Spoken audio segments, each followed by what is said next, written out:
Bab 405, Pertempuran Tim.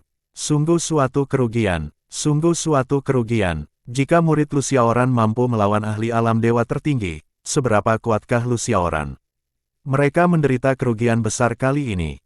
Semua orang melemparkan tatapan tajam ke arah Tuan Tualu. Jelas mereka ingin berkata, "Rubah tua, kultivasi cucumu jelas-jelas tak tertandingi. Tapi pada akhirnya kau berbohong pada kami dan mengatakan bahwa kultivasi cucumu biasa-biasa saja, itulah sebabnya dia tidak mau menikah dengan kami." Pada akhirnya, sebenarnya karena cucu pihak lain itu terlalu hebat, mereka tidak menyukai mereka sama sekali. Tuan Tualu terbatuk pelan dan tidak mengatakan sepatah kata pun sepanjang waktu. Lagi pula, ini bukan salahnya. Lagi pula, dia hanya mengatakan bahwa bakat Luciaoran buruk. Dia tidak menyangka semua orang di Sekte Misti akan langsung membatalkan pertunangan. Mereka bahkan memberi mereka begitu banyak kristal dewa dan artefak dewa yang mendalam. Bisakah dia disalahkan untuk ini? Mereka hanya bisa menyalahkan diri mereka sendiri. Kalau saja mereka lebih gigih saat itu, mereka tidak akan berakhir seperti ini, sedih dan frustrasi. Sekarang, hati mereka sakit. Akan tetapi, Tuan Tualu masih merasa bahwa perasaan bersikap sok penting jauh lebih baik daripada perasaan bersikap rendah hati. Sebelumnya, ia berpura-pura bahwa kekuatan cucunya tidak memadai dan itulah sebabnya ia menolak pertunangan tersebut. Namun, ia tidak merasa malu. Lagi pula, keluarga Lu memang tidak berarti apa-apa jika dibandingkan dengan Sekte Misti. Namun, kini, ia mampu mengangkat kepalanya di hadapan Sekte Misti.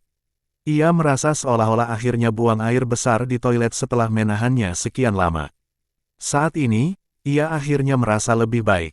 Pada saat ini, dua petarung alam dewa tertinggi di angkasa saling bertarung dengan semakin sengit. Fluktuasi spasial di langit mulai menghasilkan jejak riak seperti gelombang air. Kekuatan spasial di sini sudah mulai berfluktuasi samar-samar. Di alam bawah, seorang ahli alam tertinggi sudah bisa memancarkan sedikit kekuatan spasial. Namun, kekuatan spasial di sana jauh lebih lemah dibandingkan dengan alam ilahi dan sama sekali tidak sebanding dengan kekuatan spasial alam ilahi. Akan tetapi, saat tiga eksistensi dengan kekuatan tempur di alam dewa tertinggi menyerang pada saat yang sama, kekuatan serangan tingkat ini sudah cukup untuk mengguncang kekuatan spasial dunia ilahi. Pada saat ini, ke-13 ahli alam Kaisar Dewa juga menatap Sekte Berkabut. Aku tidak menyangka Sekte Misti ini benar-benar memiliki binatang suci yang sebanding dengan ahli alam dewa tertinggi. Namun, meskipun dia sebanding dengan ahli alam dewa tertinggi, mustahil bagi orang-orang di bawah ini untuk sebanding dengan ahli alam dewa tertinggi, kan? Semua orang memperlihatkan tatapan tajam dan puas. Bunuh mereka semua. Sekte Misti sama terkenalnya dengan Sekte Angin dan Api, dan bahkan memiliki sumber daya yang sedikit melampaui Sekte Angin dan Api. Jika mereka dapat mencaplok Sekte Misti dan kemudian mengambil semua sumber daya Sekte Misti, mereka pasti akan dapat meningkatkan kekuatan Sekte Angin dan Api ke tingkat yang lebih tinggi. Saat ini, Sekte Angin dan Api hanyalah Sekte kelas 2 yang rendah. Jika mereka bisa melahap Sekte Berkabut, mereka mungkin bisa melangkah ke puncak Sekte kelas 2. Di masa depan, jika mereka membina beberapa ahli alam Raja Dewa, maka mereka akan menjadi Sekte kelas 1 sejati di alam dewa. Ini juga merupakan jalan yang harus ditempuh setiap sekte di dunia ilahi. Dengan melahap sekte lain dan kemudian memperkuat sekte mereka, mereka akan mampu mencapai efek sipon setelah mencapai kekuatan tertentu. Kemudian, mereka akan menyerap lebih banyak lagi orang jenius dan ahli. Sekte tersebut juga akan terus menjadi lebih kuat dan menyerap lebih banyak orang jenius. Sempurna, orang-orang dari Sekte Berkabut di bawah telah menyadari tujuan ke-13 ahli alam Kaisar Dewa ini. Mereka turun, perhatikan pertahananmu. Meskipun aura ke-13 ahli alam Kaisar Dewa tidak sebanding dengan ahli alam dewa tertinggi, mereka masih jauh dari apa yang dapat dengan mudah dibandingkan dengan orang biasa. Kekuatan dan aura 13 ahli alam Kaisar Dewa langsung membuat para kultivator di bawah alam Raja Dewa tak berdaya. Para murid di bawah alam dewa bela diri 10 domain semuanya berlutut di tanah. Beberapa murid baru langsung muntah darah saat menghadapi aura dahsyat ini. Tulang-tulang mereka berderak seolah-olah akan diremukkan hidup-hidup. Bahkan beberapa tetua Sekte Misti dan para ahli alam Raja Dewa seperti Tuan Tualu pun tak mampu menahan tekanan ini. Otot-otot di sekujur tubuh mereka bergetar hebat. Sekalipun mereka bisa bergerak, mereka tak mampu mengerahkan seluruh kekuatan mereka. Ini juga menjadi alasan mengapa Lu Xiaoran, Han Zhen, dan yang lainnya selalu takut melawan para ahli dengan kultivasi yang relatif tinggi. Hal ini dikarenakan terdapat perbedaan yang sangat besar antara setiap alam di antara para kultivator. Ketika kultivator tingkat tinggi melawan kultivator tingkat rendah, tidak hanya ada perbedaan kekuatan tempur, tetapi juga tekanan alami yang kuat. Untungnya, para murid memiliki kemampuan untuk melawan mereka yang berada di level yang lebih tinggi. Kalau tidak, mereka mungkin sudah lama terbunuh dan situasinya tidak akan berakhir seperti ini. Menghadapi tekanan dari ke-13 ahli alam Kaisar Dewa ini, ekspresi Master Sekte dari Sekte Berkabut juga sangat serius. Dia hanya seorang ahli alam Kaisar Dewa. Sungguh agak sulit baginya untuk menghadapi 13 ahli alam Kaisar Dewa. Namun, saat semua orang merasa sangat gugup, tiba-tiba seberkas sinar pedang melesat dari kerumunan dan melesat ke langit. Niat pedang dari pedang ini sangat tajam.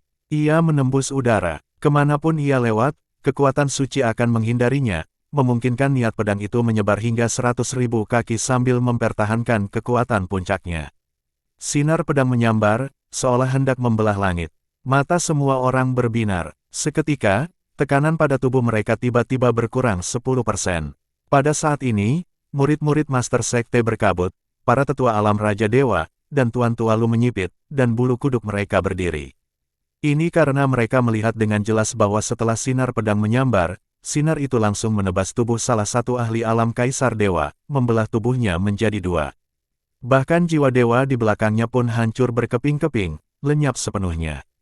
Mereka tahu bahwa ini adalah serangan lain dari murid Lu Xiaoran. Namun, bukankah murid ini agak terlalu kuat? Dia langsung membunuh seorang ahli alam Kaisar Dewa. Meskipun ahli alam Kaisar Dewa ini baru saja melangkah ke alam Kaisar Dewa tingkat pertama, dia tetaplah ahli alam Kaisar Dewa sejati. Dia bahkan tidak bisa bertahan dari satu serangan pun dari murid Lu Xiaoran. Apakah semua murid Lu Xiaoran begitu abnormal?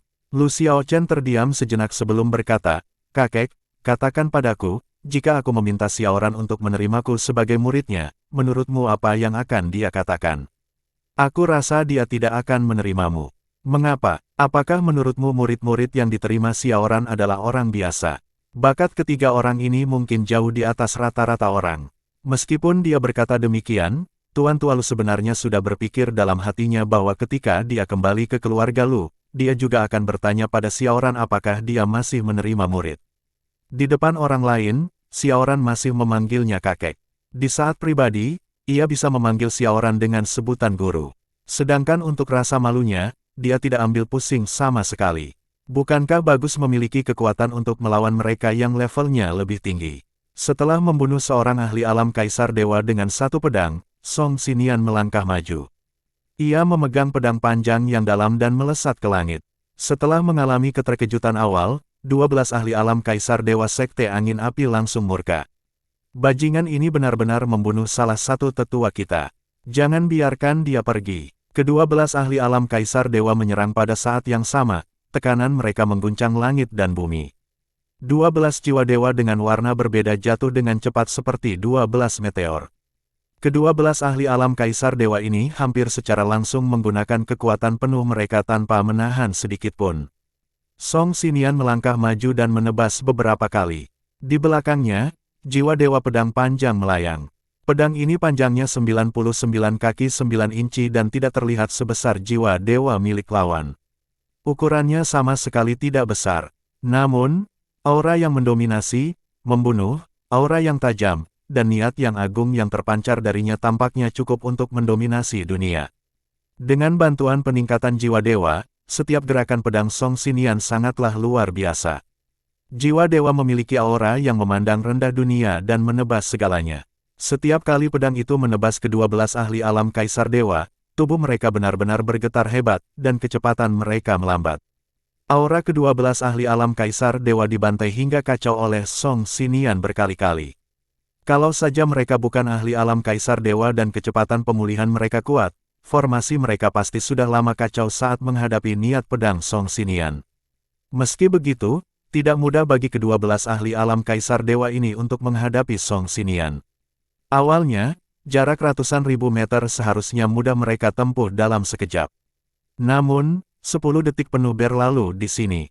Ini berarti kecepatan semua orang telah berkurang puluhan kali lipat setelah diserang oleh Song Xinian. Namun, mereka adalah 12 ahli alam Kaisar Dewa. 12 ahli alam Kaisar Dewa. Mereka bukan pecundang. Jika mereka meninggalkan Sekte Angin Api, mereka bisa dengan mudah mendirikan Sekte kelas 2 di tempat lain. Pada saat ini, Song Xinian hanya seorang ahli alam Raja Dewa. Mereka tidak dapat menahan diri untuk bertanya-tanya seberapa hebat dia nantinya ketika dia mencapai alam Kaisar Dewa, alam Dewa tertinggi, atau bahkan alam Raja Dewa. Pertanyaan ini mulai muncul di benak setiap orang. Pada saat ini, 12 jiwa Dewa alam Kaisar Dewa juga mendarat tepat di kepala Song Xinian. Jiwa-jiwa suci ke-12 orang itu mulai mekar dalam berbagai warna. Mereka tampak indah, tetapi mereka bagaikan bunga lili merah di jalan menuju alam baka, dipenuhi daya pikat kematian. Nak, ayo kita lihat apa lagi yang kamu punya. Seorang tetua Sekte Angin dan Api berteriak dengan marah, matanya merah padam. Ke-12 tetua itu bekerja sama untuk menekan Song Xinian dari jarak dekat, dan berbagai serangan berwarna mendarat di tubuh Song Xinian. Ledakan, ledakan, ledakan, ledakan itu makin keras dan hebat setiap saat. Tempat Song Xinian berdiri langsung berubah menjadi bola cahaya keemasan, seolah-olah matahari baru telah terbit di langit. Li Changsheng menyilangkan lengannya dan mendecakkan bibirnya. 12 orang agak terlalu banyak. Dengan kemampuan kakak ke-6 saat ini, dia mungkin tidak akan sanggup mengatasinya. Lupakan saja, aku akan membantu. Bab 406, seberapa banyak lagi kau akan mengejutkan kami? Ketika 12 ahli alam Kaisar Dewa mengepung Song Xinian, keunggulan Song Xinian juga akan lenyap. Jika saja ada satu ahli alam Kaisar Dewa, Song Xinian dapat mengandalkan baju zirah yang dikenakannya untuk memaksimalkan kekuatan sucinya dan memfokuskan seluruh kekuatannya pada hasil.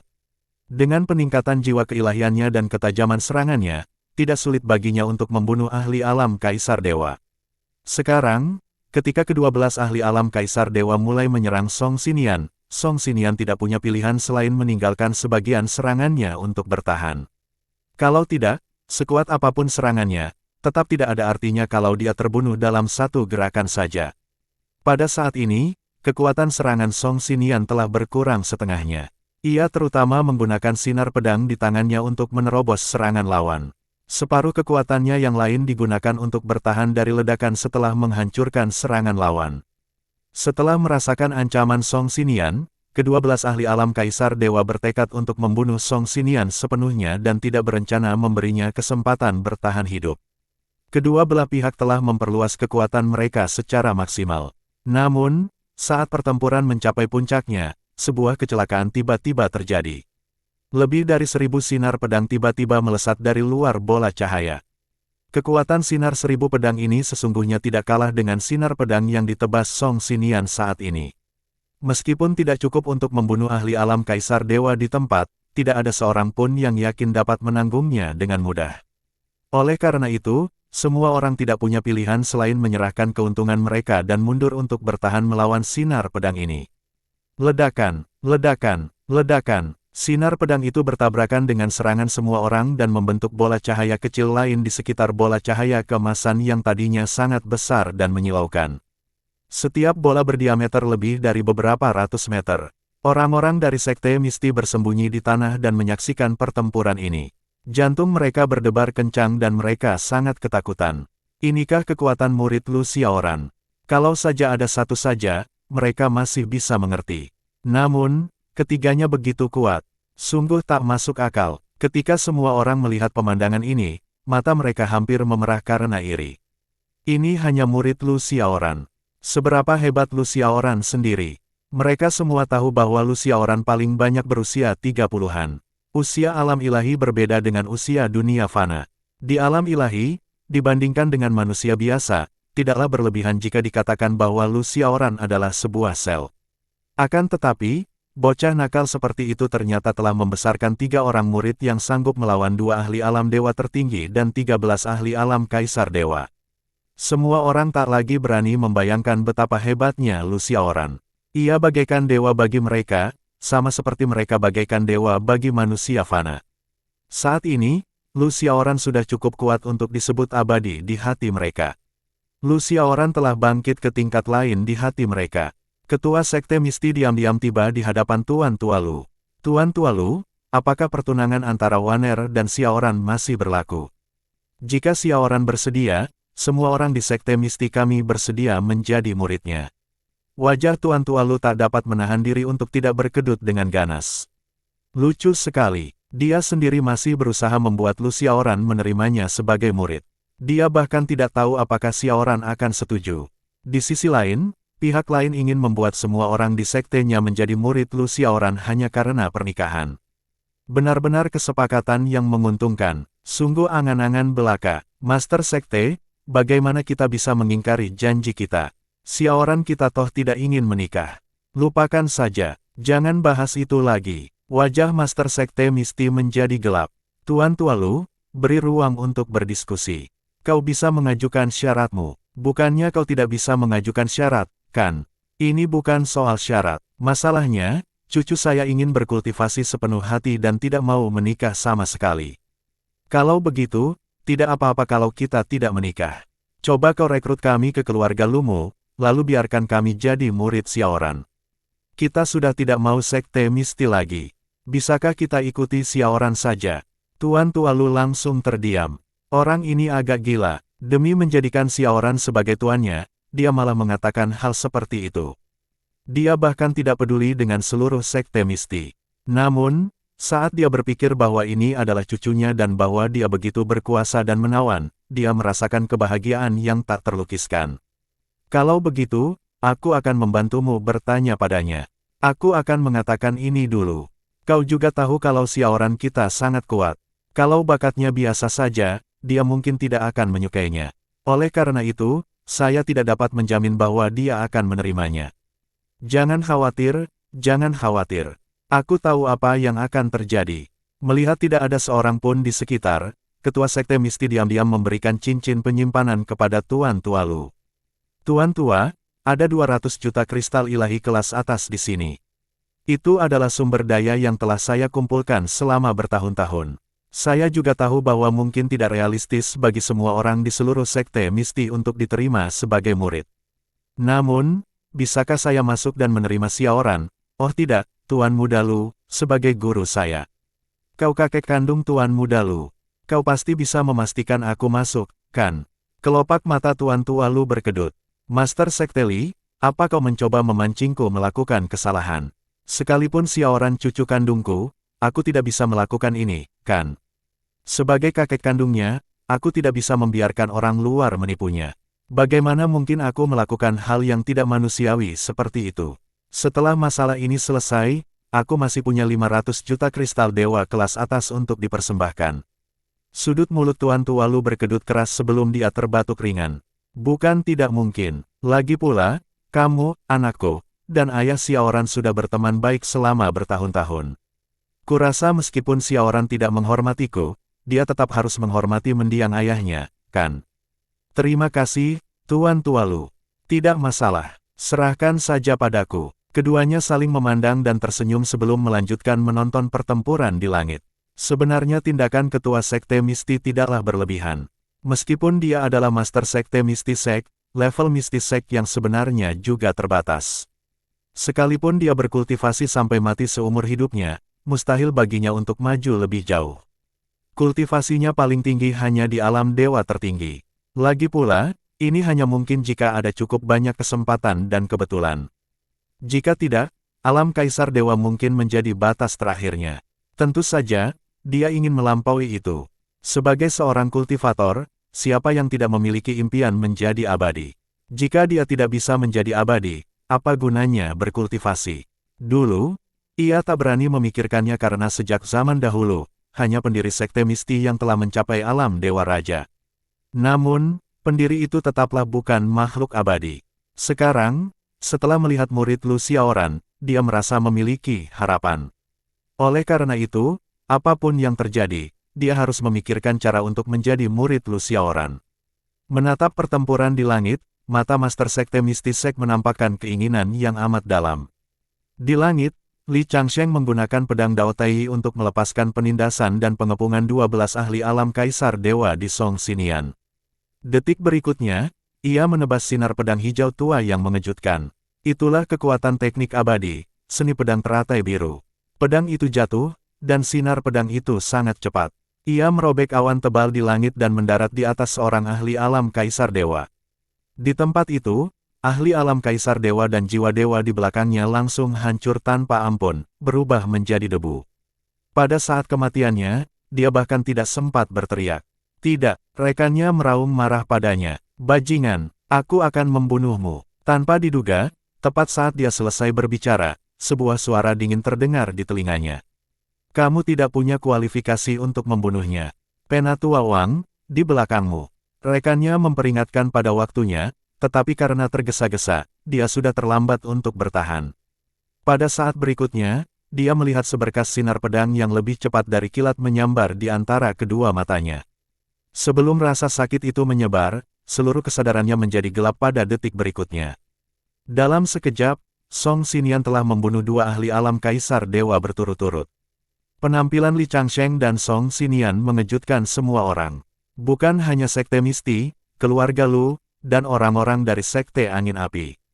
Song Xinian berhasil memaksa mundur dua ahli alam kaisar dewa yang ingin membalas dendam.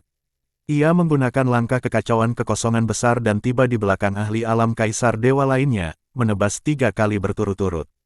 Sinar pedang emas yang dahsyat meletus dari jarak dekat, tak memberi lawan kesempatan untuk melarikan diri. Sinar itu mencabik-cabik lawan hidup-hidup. Jiwa dewa itu dipisahkan secara brutal oleh sinar pedang Song Xinian. Seolah-olah itu bukan jiwa dewa seorang ahli alam kaisar dewa, melainkan sebuah lukisan di selembar kertas yang begitu lemah hingga tak mampu menahan satu pukulan pun. Di sisi lain, Li Changsheng juga membunuh ahli alam kaisar dewa lainnya. Kakak keempat, teknik pedangmu masih lebih cepat. Li Changsheng tersenyum. Tidak, teknik pedangmu lebih baik. Hehe, kalau kita berdua sudah mencapai puncak, kenapa kita tidak berduel saja? Baiklah, kalau kamu mau, aku pasti ikut. Perkataan mereka penuh dengan niat bertempur yang kuat. Ini bukan permusuhan, melainkan keinginan mereka untuk berduel. Karena yang satu jago menggunakan pedang dan yang satunya jago menggunakan pedang, keinginan untuk berduel ini berasal dari tulang dan garis keturunan mereka. Adapun kelompok ahli alam kaisar dewa, mereka seperti sekelompok sampah di mata mereka. Mereka berdua sama sekali tidak peduli. Mereka seperti dua pemburu yang sedang menghabisi kawanan mangsa. Tidak, tepatnya, mereka sedang mengarahkan pandangan mereka pada sekelompok tikus kecil. Tikus kecil yang lemah. Di bawah serangan mereka berdua, jumlah ahli alam kaisar dewa di Sekte Angin dan Api berkurang. Dalam sekejap mata, mayoritas dari sekitar selusin ahli alam kaisar dewa terbunuh. Sekarang, hanya tersisa 5 orang. Pada saat ini, salah satu ahli alam kaisar dewa tidak dapat lagi menahan tekanan sebesar ini. Ia berteriak dan berbalik untuk lari. Orang gila, mereka semua adalah sekelompok orang gila. Sayangnya, dia baru lolos kurang dari 50 km ketika sinar pedang Li Changsheng yang mengejutkan langsung melintasi 50 km dan menembus tubuh dan jiwanya, membuatnya jatuh putus asa.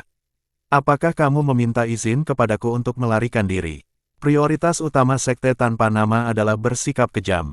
Begitu pertempuran dimulai, mereka tidak boleh membiarkan satu musuh pun lolos dan membunuh mereka semua. Oleh karena itu, baik Li Changsheng maupun Song Xinian, mereka semua menandai semua orang saat pertempuran dimulai. Jika ada ahli alam kaisar dewa yang ingin melarikan diri, mereka akan langsung bereaksi dan membunuh mereka untuk memastikan tidak ada yang lolos. Gurunya telah mengatakan bahwa semua faktor yang tidak stabil harus dibunuh dalam buayan. 4 ahli alam kaisar dewa yang tersisa sudah sangat putus asa. Mereka bahkan tidak bisa melarikan diri. Apa harapan mereka? Menatap langit lagi, keputusasaan mereka berlipat ganda. Salah satu dari 2 ahli alam dewa tertinggi sudah dipenuhi luka-luka, dan jiwa dewa di belakangnya hampir hancur. Ahli alam dewa tertinggi lainnya juga terengah-engah karena pukulan itu, dan tubuhnya diwarnai keemasan oleh darah emas. Bahkan seorang ahli alam dewa tertinggi pun akan dikalahkan. Apalagi yang bisa mereka lakukan? Aku akan melawanmu sampai mati. Ahli alam dewa tertinggi yang terluka parah meraung dan langsung melepaskan dunianya yang kecil. Dunia kecil alam dewa tertinggi sudah dipenuhi burung dan bunga. Banyak kehidupan bermunculan. Dunia kecil ini sangatlah kuat. Setidaknya, di alam ilahi, banyak sekali orang yang mengagumi dunia sekecil itu. Namun, saat dunia kecil itu muncul, Jun Bujian langsung memanggil dunianya yang kecil. Dunia kecilnya adalah pulau naga yang tidak bisa dihancurkan. Di atasnya terdapat gunung-gunung dan lautan, dan naga-naga yang tak terhitung jumlahnya berputar-putar. Meskipun tidak sebesar dunia kecil milik seorang ahli alam dewa tertinggi, namun kekuatannya tak terhitung kali lebih kuat dari dunia kecil milik seorang ahli alam dewa tertinggi. Itu bertabrakan langsung dengannya. Ledakan. Dengan ledakan dahsyat itu, terdengar suara retakan yang tajam. Pakar alam dewa tertinggi segera memuntahkan seteguk darah dan sangat putus asa. Tidak, dunianya yang kecil dihancurkan tanpa ampun lalu diledakkan, berubah sepenuhnya menjadi ketiadaan. Kehancuran dunia kecil berbeda dengan kehancuran jiwa dewa.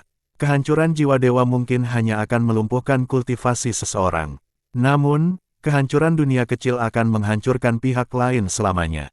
Jiwanya akan lenyap sepenuhnya, dan dia bahkan tidak akan memiliki kesempatan untuk bereinkarnasi. Oleh karena itu, kecuali tidak ada pilihan lain, tidak seorang pun bersedia menggunakan dunia kecil mereka. Dunia kecil milik ahli alam dewa tertinggi meledak. Sebelum ledakan dahsyat itu terjadi, Jun Bujian mengayunkan ekor naga sucinya dan menamparkan kepala sekte-sekte angin dan api ke dalam dunia kecil. Tidak, di saat berikutnya, ketua sekte angin api juga tersapu oleh ledakan itu. Di langit, kekuatan spasial diaduk tanpa ampun. Kali ini, Jun Bujian dapat dikatakan telah membunuh dua burung dengan satu batu. Dengan bantuan dunia kecil tetua agung sekte angin api, dia telah menghancurkan dua ahli alam dewa tertinggi sekaligus. Pada saat ini, beberapa aura yang bahkan lebih kuat tiba-tiba melesat dari cakrawala yang jauh. Ekspresi semua orang langsung berubah drastis, dan keempat ahli alam kaisar dewa dari sekte angin api sangat gembira. Itu para ahli paviliun pedang langit. Hahaha, para ahli paviliun pedang langit datang untuk menyelamatkan kita. Sekarang, kita tidak perlu mati. Bab 407, Lari. Mereka semua putra ilahi. Kita tidak perlu lagi khawatir tentang kematian. Sekarang giliran mereka yang khawatir. Beberapa ahli alam kaisar dewa dari sekte angin api sangat gembira, seolah-olah mereka telah melihat harapan. Ekspresi orang-orang dari sekte misti tiba-tiba berubah dan sangat serius. Sudah berakhir. Para ahli Tai Sword Dao belum tiba. Sepertinya kita tidak bisa bertahan lagi. Apa yang harus kita lakukan? Kekuatan tempur seorang ahli alam dewa tertinggi dari paviliun pedang langit mungkin jauh lebih kuat daripada ahli alam dewa tertinggi dari sekte angin dan api. Lagi pula, paviliun pedang langit punya ahli alam dewa raja. Sekarang, kita mungkin benar-benar akan mati. Aku tidak takut mati. Yang kutakutkan adalah menjalani hidup yang lebih buruk daripada kematian.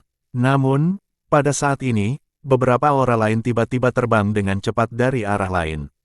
Kekuatan mereka sama sekali tidak kalah dengan orang-orang dari paviliun pedang langit. Ketua sekte misti langsung bersukacita. Ini Tai Sword Dao. Para ahli Tai Sword Dao ada di sini. Hahaha, ternyata ada jalan keluar. Dulu, Tai Sword Dao tidak pernah mengirimkan bantuan secepat ini. Aku tidak menyangka para ahli Tai Sword Dao akan datang secepat ini. Kedua belah pihak bersemangat. Keempat ahli alam kaisar dewa dari sekte angin api tidak dapat menahan diri untuk meludah. Anggap saja kalian beruntung. Kalian benar-benar mendapatkan pedang Dao Tai untuk menyelamatkan kalian tepat waktu. Tapi, jangan terlalu sombong. Sekte angin dan apiku pasti akan membalas penghinaan hari ini dan membalasnya 2 kali lipat di masa depan. Begitu dia selesai berbicara, Li Changsheng mencibir. Kembalikan 2 kali lipat. Apa kau tidak berfantasi? Apa kau pikir beberapa dari kalian masih bisa lolos hari ini? Keempat ahli alam kaisar dewa dari sekte angin api tidak takut sama sekali dan tersenyum dingin. Kalian memang sangat beruntung kali ini. Kalian berhasil membuat tetua Tai Sword Dao datang tepat waktu untuk menyelamatkan kalian. Namun, sekarang paviliun pedang langit juga ada di sini. Aku khawatir kau tidak memenuhi syarat untuk menahan kami di sini. Begitu mereka selesai berbicara, mereka langsung terbang ke arah para tetua paviliun pedang langit. Yang mengejutkan semua orang, Li Changsheng dan Song Xinian ternyata tidak menghentikan mereka. Hal ini membuat hati semua orang semakin hancur. Mungkinkah bahkan negeri Li Changsheng dan 2 orang lainnya mulai takut terhadap paviliun pedang langit saat ini?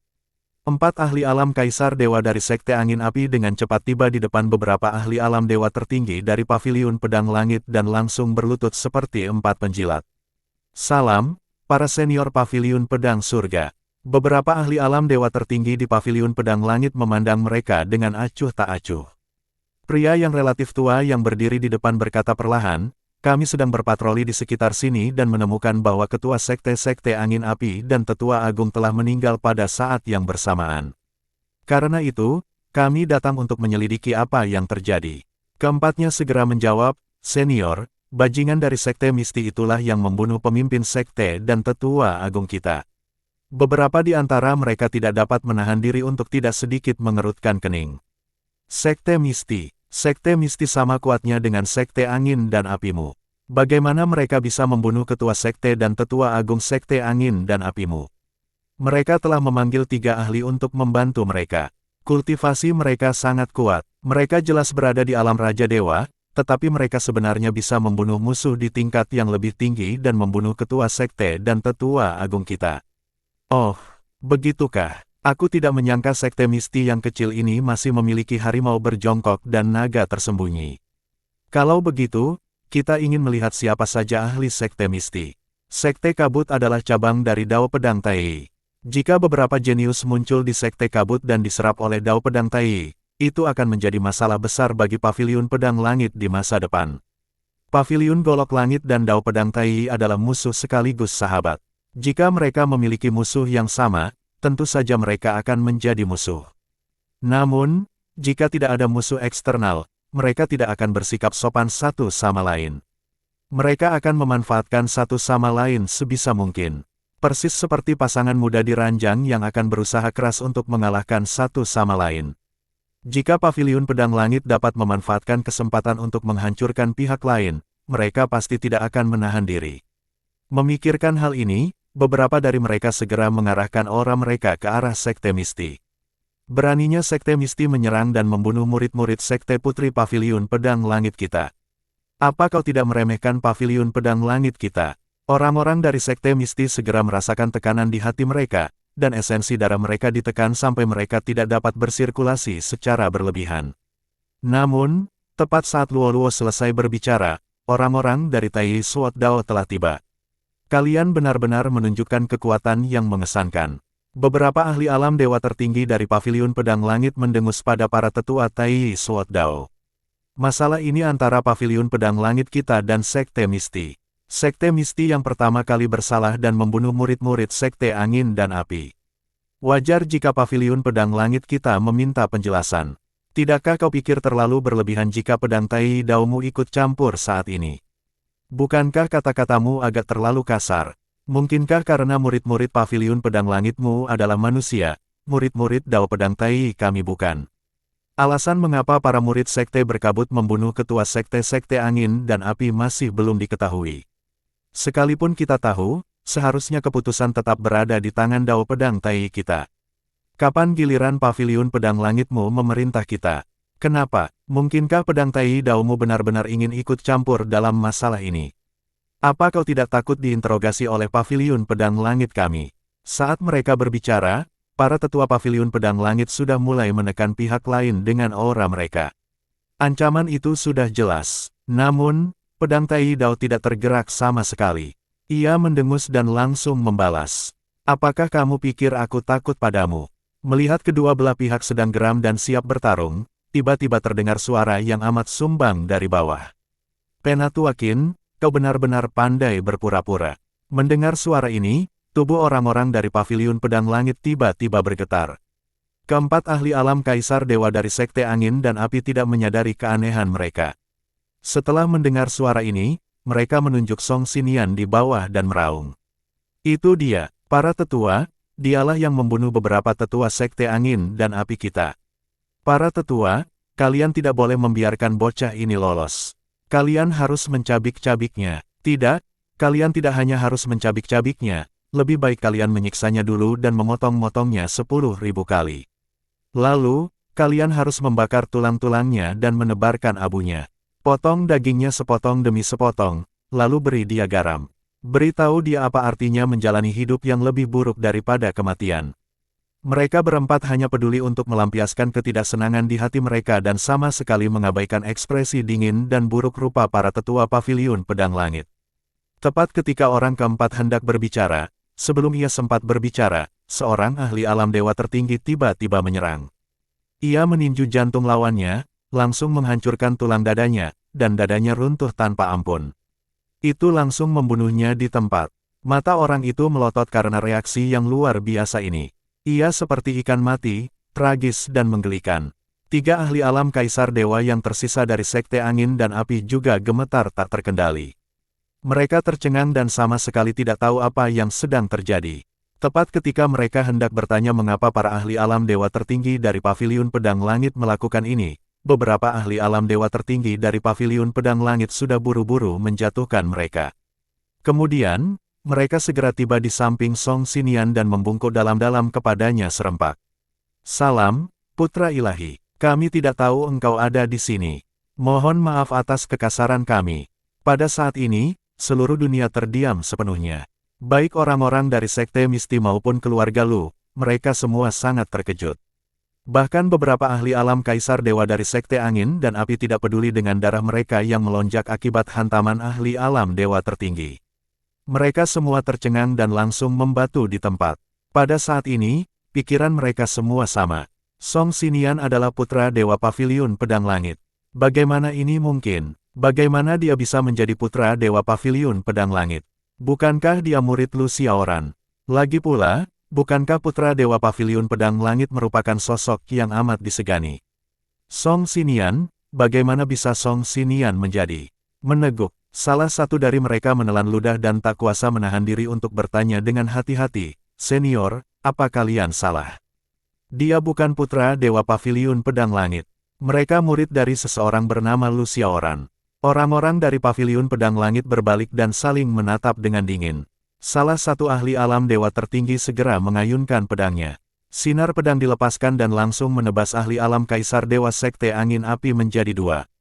"Kalian terlalu banyak bicara. Dasar idiot, apa kalian pikir para tetua paviliun pedang langit kita akan salah mengira putra ilahi kita? Apa kalian pikir kami bodoh?" Semua orang benar-benar marah besar. Ini adalah putra dewa paviliun pedang langit mereka dan penguasa paviliun berikutnya dari paviliun pedang langit. Pada akhirnya, karena para idiot dari sekte angin dan api ini, mereka hampir bertarung dengan putra dewa. Jika mereka melawan putra ilahi, mereka tidak akan mampu bertahan hidup meskipun mereka memiliki 10 nyawa. Bukankah sang master paviliun akan mencabik-cabik mereka hidup-hidup? Dua ahli alam kaisar dewa yang tersisa dari sekte angin dan api benar-benar putus asa. Jejak harapan terakhir di hati mereka benar-benar runtuh dan lenyap. Sudah berakhir, sudah berakhir, sudah berakhir, sudah berakhir. Mereka benar-benar terkutuk kali ini. Mereka tidak hanya gagal mengakui pihak lain, tetapi mereka bahkan telah menyinggungnya. Mereka benar-benar mencari mati. Saat ini, selain penyesalan, mereka berdua masih merasa menyesal. Saking menyesalnya, mereka bahkan ingin menangis. Mengapa? Mengapa mereka berdua harus datang ke sini untuk pamer kepada ketua sekte?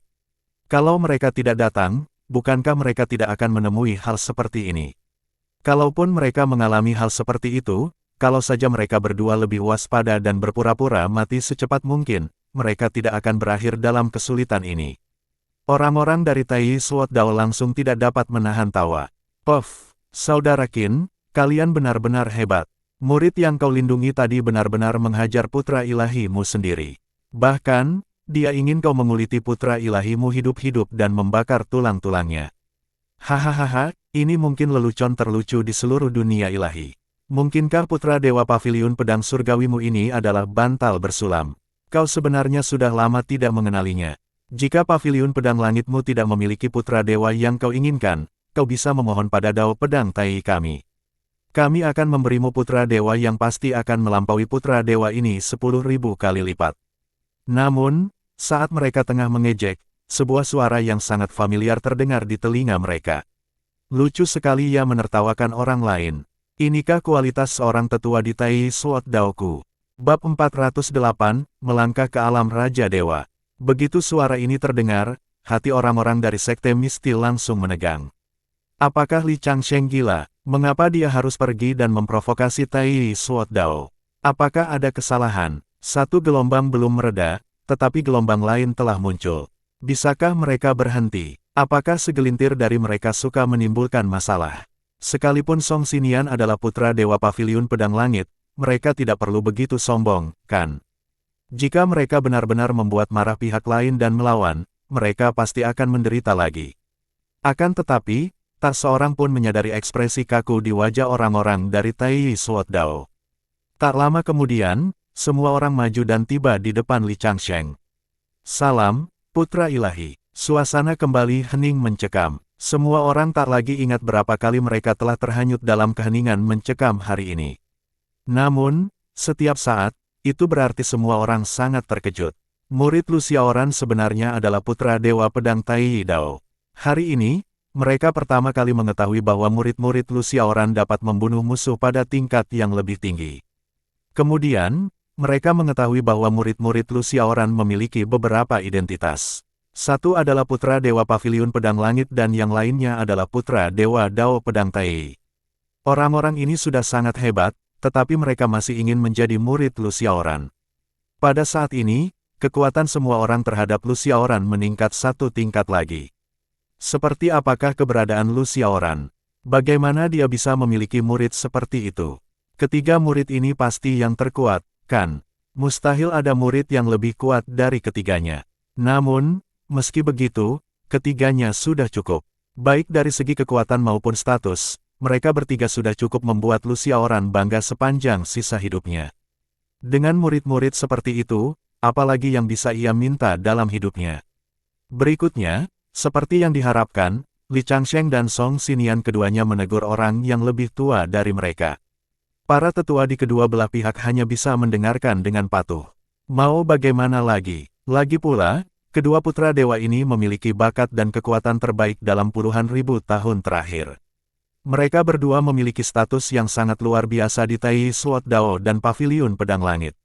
Seluruh sekte misti, termasuk kakek dan cucu keluarga Lu, dan bahkan dua ahli alam kaisar dewa dari sekte angin api, menyaksikan dengan patuh saat para tetua di kedua belah pihak ditegur. Benar saja, mereka tidak berani berkata sepatah kata pun atau bahkan bernapas ketika melihat para tetua di kedua belah pihak ditegur. Setelah beberapa saat mengomel, akhirnya selesai. Lalu, mereka berkumpul lagi di bawah. Ketua sekte misti dan yang lainnya segera menundukkan kepala sedikit dengan sikap yang sangat hormat. Li Changsheng berkata dengan ekspresi tenang, urusan ini berakhir di sini. Karena sekte angin dan api adalah bawahan dari sekte adik juniorku, kami akan melepaskan kedua ahli alam kaisar dewa itu. Bagaimanapun, mereka juga bawahan adik juniorku. Master sekte misti segera menjawab, sesuai keinginanmu, putra dewa. Li Changsheng mengangguk dan berkata pada Jun Bujian, saudara muda Jun, Tai Suot Dao ingin aku kembali. Karena itu, aku tidak bisa kembali ke sekte untuk sementara waktu. Kamu bisa kembali ke sekte untuk melapor. Song Xinian pun langsung berkata, kebetulan sekali. Paviliun Pedang Langit juga ingin aku segera kembali. Mungkin ada sesuatu yang penting. Jun Bujian mengangguk. Kalau begitu, aku akan kembali dan melapor. Kakak-kakak senior, jangan khawatir. Baiklah, kalau begitu, mari kita ucapkan selamat tinggal di sini. Kita akan bertemu di sekte nanti. Ya, semua orang pergi satu demi satu. Jun Bujian membawa Tuan Tua Lu dan Lu Xiaochen kembali ke keluarga Lu. Sebelum pergi, Master Sekte Mistis Sekte tidak bisa membantu tetapi bergumam kepada Tuan Tua Lu. Tuan Tua, jangan lupakan urusanku. Jangan khawatir, aku tahu apa yang harus kulakukan. Terima kasih, Tuan Tua. Tidak masalah. Di pihak Lu Xiaoran, dengan usahanya yang tak kenal lelah, dia akhirnya meningkatkan Ji Wuxia dan Fang Tianyuan ke alam dewa tertinggi dan berhasil membantu mereka memasuki grup obrolan Raja Dewa. Harus diakui, pihak lain itu sangat murah hati. Sebuah tas hadiah acak berisi lebih dari 100 juta kristal dewa berkualitas tinggi. Hal itu membuat hati Lu Xiaoran gatal dan ia ingin memanfaatkan pihak lain itu. Kalau saja dia tidak khawatir akan membuat musuh tahu dan membiarkan pihak lain mengetahui identitasnya, dia mungkin sudah lama bergabung.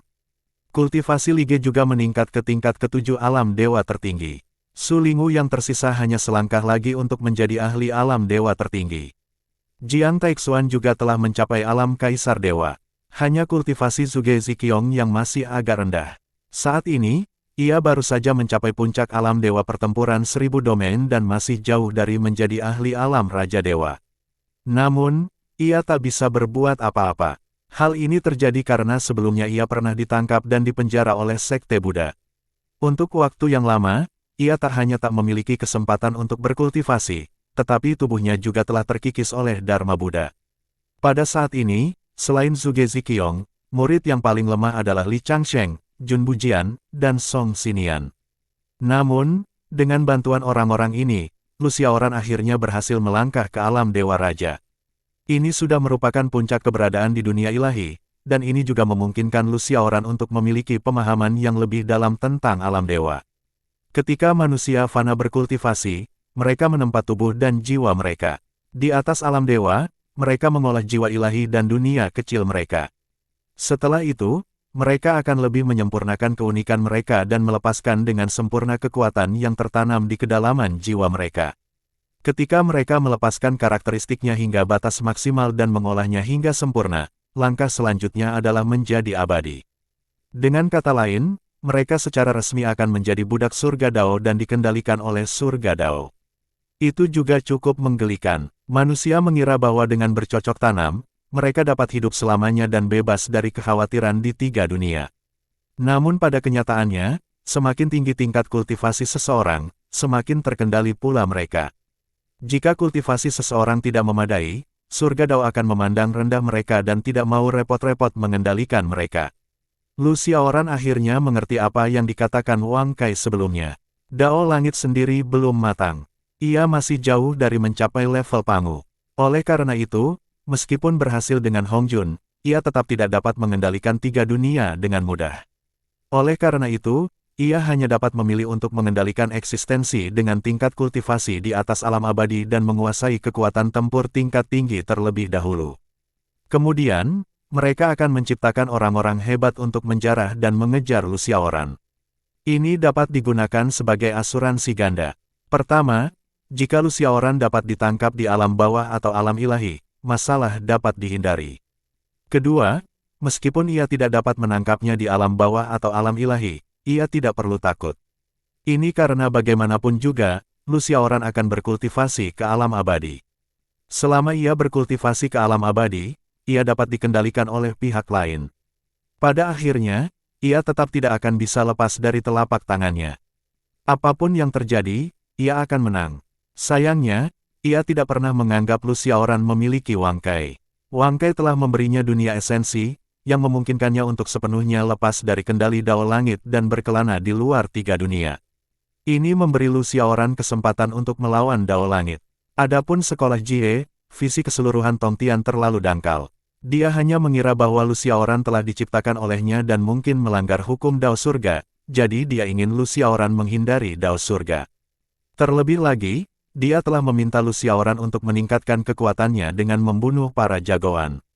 Namun, ia tidak tahu bahwa jiwa Lu Xiaoran yang telah ia atur telah menyatu dengannya. Lu Xiaoran yang sekarang tidak dapat dikendalikan oleh Dao Langit maupun Tongtian. Lu Xiaoran tiba-tiba teringat sesuatu. Ini karena setelah ia menerobos ke alam ilahi ini, ia setara dengan memasuki 3 dunia sejati. Pada saat itu, ia akan memenuhi syarat untuk memasuki 3000 dunia. Kenapa tidak membiarkan para pengikutnya membunuh para jagoan dari dunia lain dan menggunakan mereka untuk meningkatkan kekuatan Wang Kai? Hehehe, mungkin Dao Surga akan mati karena marah. Namun, untuk saat ini, dia masih harus meningkatkan kekuatan pengikutnya terlebih dahulu. Lagi pula, dia hanya bisa meningkatkan kekuatan murid-muridnya untuk meningkatkan kekuatannya sendiri. Dia memutuskan untuk terlebih dahulu menerima semua kotak hadiah yang dihasilkan murid-muridnya dari kultivasi mereka dan membukanya. Kipas Natal X 1 juta.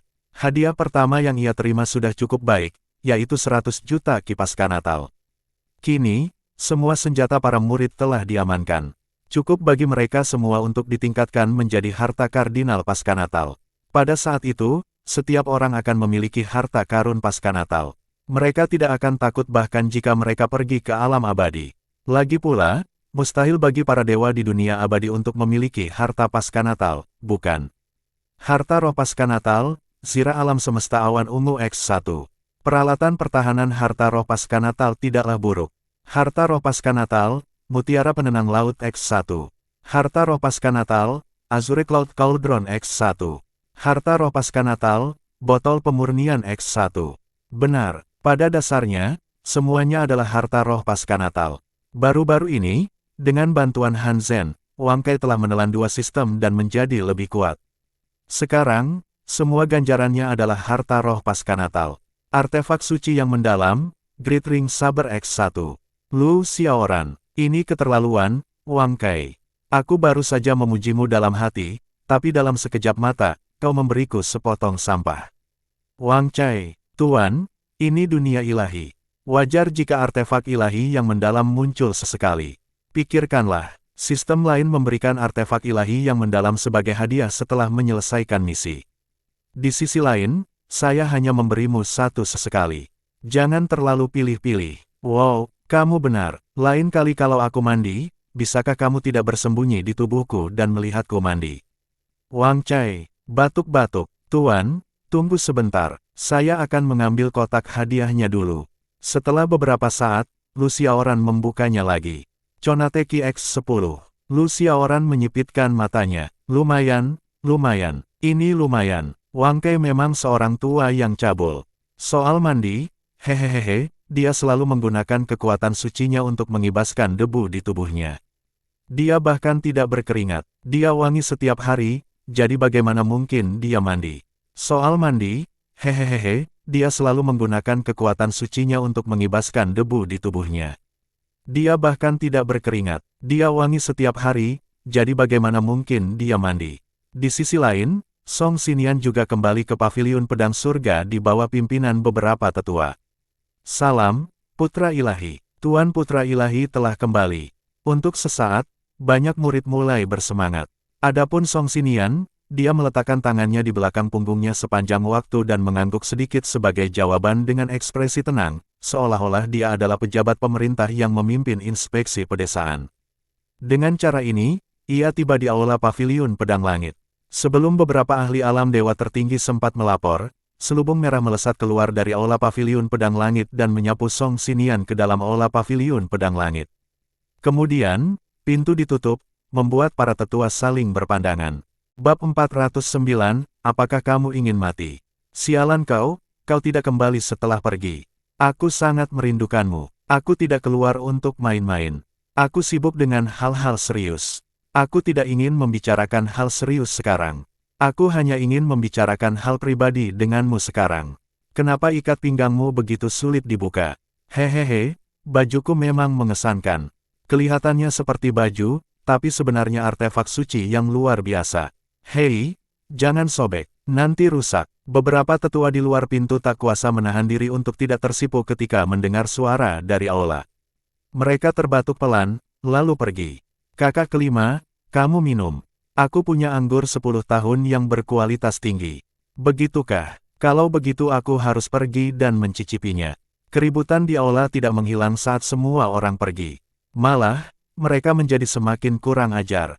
Itu berlangsung selama 1 jam sebelum berhenti secara bertahap. Song Xinian dan kepala paviliun berbaring di lantai aula yang mempesona, senyum dan kepuasan di wajah mereka. Benar, sepertinya kamu sudah lama tidak main-main di luar. Kalau tidak, kamu pasti tidak akan bertahan 15 menit. Aku sudah bilang kalau aku sedang sibuk dengan urusan serius, tapi kamu tidak percaya. Hehe, sudah lama aku tidak melihatmu.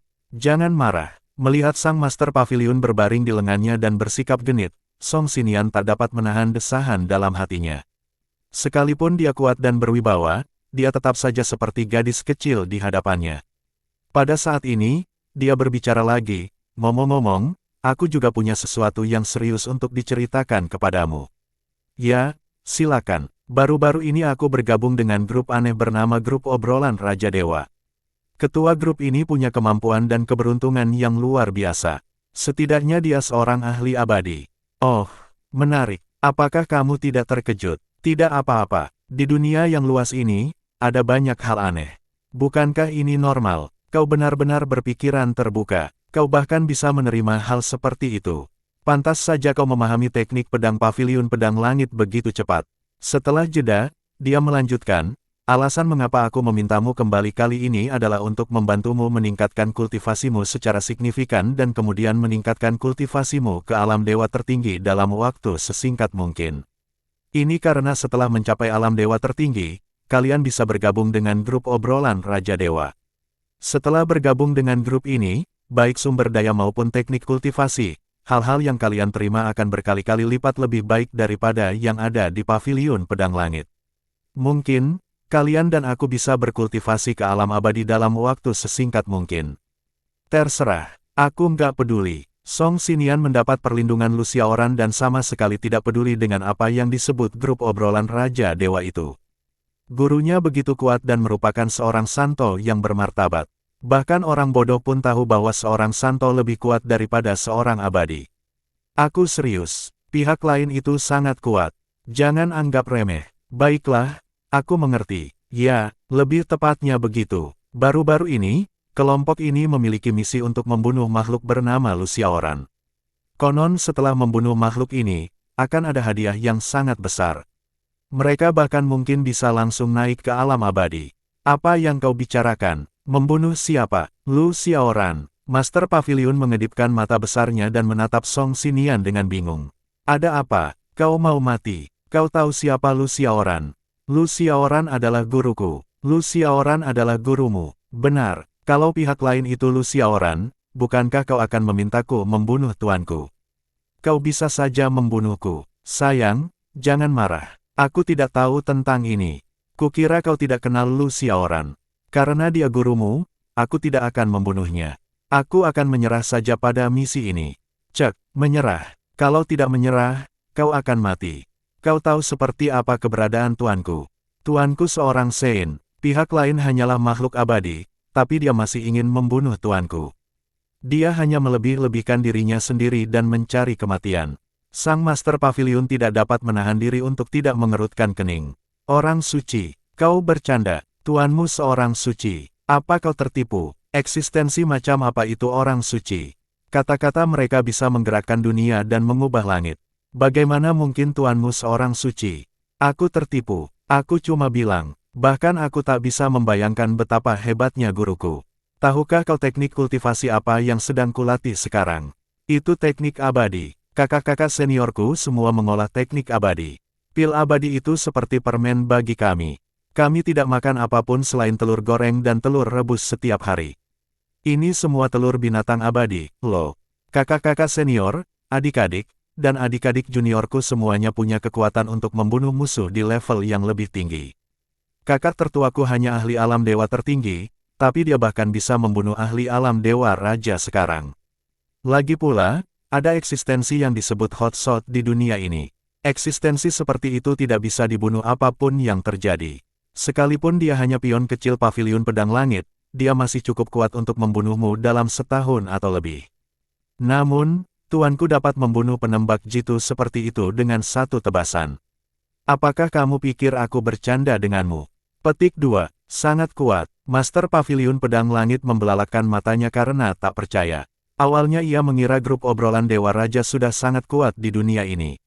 Namun, ia tidak menyangka guru Song Xinian benar-benar bisa melampaui grup obrolan Dewa Raja itu. Ini sungguh di luar imajinasinya. Dia luar biasa kuat. Sejak aku dan tuanku mulai bekerja sama, aku belum pernah melihat orang yang bisa mempersulitnya. Selama kau musuhnya, kau tak akan bisa hidup. Untungnya, kau sudah memberitahuku sebelumnya tentang membunuh tuanku. Kalau tidak, aku jamin kau akan hancur total. Oke, kalau begitu, aku akan segera meninggalkan grup obrolan Raja Dewa. Jangan panik dan mundur dulu. Song Xinian berpikir sejenak dan sudut mulutnya sedikit melengkung. Karena mereka sudah menemukanmu, pergilah dan ikutlah berburu tuanku. Saat mereka menyerang, seranglah dari belakang. Saat itu juga akan menjadi kontribusi yang besar. Tuanku pasti akan memberimu beberapa hal baik. Baiklah, aku akan mendengarkanmu. Di sisi lain, pedang Taiyi Dao. Li Changsheng kembali ke Taiyi Sword Dao dan tidak menyapa ketua sekte terlebih dahulu. Sebaliknya, ia langsung tiba di area terlarang. Changsheng memberi salam kepada Tetua Agung. Sang Tetua Agung berhenti membersihkan dan bersandar pada sapu. Kau kembali, lumayan, kau benar-benar telah berkultivasi ke alam Raja Dewa setelah pergi keluar beberapa lama. Sepertinya kau telah mengalami banyak pertemuan yang tak terduga. Li Changsheng menggelengkan kepalanya sedikit. Bukan karena aku bertemu secara kebetulan. Aku hanya menemukan guruku. Oh. Ternyata gurumu lah yang membantumu meningkatkan kultivasimu. Sepertinya gurumu memang luar biasa. Tetua Agung agak terkejut, dan wajah Li Changsheng menampakkan sedikit kebanggaan. Penatua benar, tuanku memang luar biasa. Tapi, aku penasaran kenapa Penatua tiba-tiba memanggilku kembali kali ini. Begini, baru-baru ini aku bergabung dengan sebuah eksistensi bernama Grup Obrolan Raja Dewa. Grup Obrolan Raja Dewa telah mengumpulkan para ahli terkuat di dunia ini. Selama kultivasimu meningkat ke alam dewa tertinggi, kau bisa bergabung dengan Grup Obrolan Raja Dewa. Saat itu, kau juga akan memiliki sumber daya yang sangat besar yang akan sangat membantumu untuk melangkah ke alam dewa di masa depan. Bahkan bisa dikatakan bahwa berkultivasi ke alam abadi akan sangat membantu. Li Changsheng mengangkat alisnya sedikit. Apakah sekuat itu? Tentu saja. Setelah bergabung dengan grup ini, mereka akan memberimu 100 juta kristal dewa kelas atas dan artefak dewa yang mendalam. Selain itu, para ahli alam dewa raja dalam kelompok ini sering mengadakan kelas dari waktu ke waktu. Kuliah kami akan memungkinkan kalian, para ahli alam dewa tertinggi, untuk mendapatkan pengalaman yang luar biasa. Tapi apakah mereka akan mengadakan ceramah seperti ini? Mengapa seorang ahli alam dewa raja mau memberikan pengalaman kultivasinya kepada orang lain? Itu karena barang-barang di grup obrolan dewa raja terlalu banyak. Bahkan para ahli alam dewa raja pun agak iri. Singkatnya, Anda hanya akan mendapatkan keuntungan dengan bergabung dengan grup ini. Anda pasti tidak akan rugi. Setelah jeda, ia melanjutkan, lagi pula, baru-baru ini, grup obrolan dewa raja baru saja merilis misi besar. Selama kita membunuh seorang kultivator bernama Lucia Oran, kita bisa mendapatkan banyak sumber daya. Sumber daya ini bahkan mungkin membantu kita maju ke alam abadi. Siapa yang kau bilang akan kau bunuh? Lucia Oran, Li Changsheng. Orang tua itu melihat ekspresi terkejutnya dan tidak dapat menahan rasa bingungnya. Ada apa? Ada yang salah. Li Changsheng tersenyum tak berdaya dan berkata, sejujurnya, Tetua, Lucia Oran adalah guruku. Selain itu, aku menyarankan Anda dan ketua sekte untuk tidak menerima misi ini. Ini karena guruku bukan orang biasa. Mereka yang ingin membunuhnya tidak pernah berhasil. Mereka hanya akan berakhir dibunuh olehnya. Meskipun aku tidak tahu apa yang terjadi di grup obrolan Raja Dewa itu, mereka jelas bukan tandingan tuanku. Jika kamu berpartisipasi dalam misinya, kamu hanya akan mati. Selain itu, meskipun aku telah diperlakukan dengan baik oleh Tai Sword Dao, aku pasti tidak akan tinggal diam dan melihat guruku menjadi sasaran Tai Sword Dao. Oh, kamu serius? Sang tetua agak terkejut dan tidak percaya. Li Changsheng mengangguk lagi. Grup obrolan Dewa Raja ini berisi hampir 100 ahli alam Dewa Raja. Selain itu, ada seorang abadi yang menjaga benteng di belakang grup obrolan Dewa Raja. Mungkinkah tuanmu lebih kuat dari seorang abadi? Li Changsheng tersenyum acuh tak acuh. Tuanku adalah seorang santo. Suasana seketika menjadi hening dan mematikan. Setelah sekian lama, si penatua akhirnya tenang dan menarik kembali ekspresi tercengangnya. Dia mendesah, aku tidak menyangka gurumu begitu kuat. Kalau begitu, aku akan memberanikan diri untuk mengumumkan pengunduran diriku dari grup obrolan Raja Dewa bersama dengan ketua sekte. Tidak, tetua, jika kau mundur sekarang, kemungkinan besar kau akan membuat musuh waspada. Lagi pula, jika kau langsung mundur seperti ini, kau tidak akan mendapatkan keuntungan apapun. Bagaimana kalau begini, kalian bisa terus berpartisipasi dalam misi ini. Setelah itu, kalian bisa menipu ketua kelompok itu terlebih dahulu untuk mendapatkan sebagian sumber dayanya sebelum menyerang dari belakang. Setelah menghancurkan kelompok lawan, tuanku pasti akan memberimu hadiah. Bukanlah harapan yang muluk untuk menjadi abadi. Mata tetua agung itu berbinar. Baiklah. Kalau begitu, aku akan membicarakannya dengan ketua sekte sekarang. Kalau kamu suka cerita seperti ini, jangan lupa mampir lagi di episode berikutnya ya. Kamu bisa dukung channel ini dengan like dan subscribe biar kami bisa terus bercerita untukmu. Terima kasih sudah mendengarkan, sampai jumpa di kisah selanjutnya. Cerita belum berakhir, pastikan kamu nggak ketinggalan bab berikutnya.